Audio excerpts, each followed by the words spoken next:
ভারতে পেঁয়াজ নিয়ে তৈরি হয়েছে চরম সংকট। বিক্রির সময় মতো ব্যবস্থা না থাকায় বিপুল পরিমাণে পেঁয়াজ পচে যাচ্ছে মাঠে ঘাটে।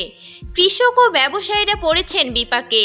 ভারতের কৃষিজীবীরা এই পরিণতির জন্য দায়ী করছেন মোদি সরকারের ব্যর্থ বৈদেশিক নীতি, বিজেপি নেতা শুভেন্দু অধিকারী এবং রিপাবলিক বাংলার বিতর্কিত সাংবাদিক ময়ূক রঞ্জন ঘোষকে।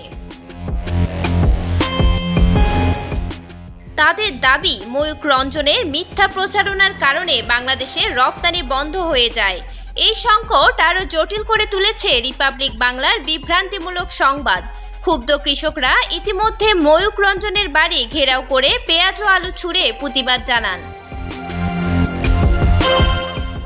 বিশেষজ্ঞরা বলছেন, সরকারের নীতিগত দুর্বলতা ও মিডিয়ার অপপ্রচারে কৃষিজ পণ্যের বাজারে ধস নেমেছে। উৎপাদন খরচ উঠছে না, ফলস্বরূপ আত্মহত্যার মতো চরম সিদ্ধান্ত নিচ্ছেন অনেক কৃষক। একাধিক কৃষক নেতার অভিযোগ, বিজেপি নেতা শুভেন্দু অধিকারীর বিতর্কিত মন্তব্য রপ্তানি সংকটকে আরও উস্কে দিয়েছে। আগে সংখ্যালঘু ইস্যুতে তিনি রপ্তানি বন্ধের হুমকি দিয়েছিলেন, যা আজ বাস্তবে রূপ নিচ্ছে। গত 22 মার্চ ভারতের রাজস্ব বিভাগ ঘোষণা দেয়, 1 এপ্রিল থেকে পেঁয়াজ রপ্তানিতে কোনো শুল্ক থাকবে না।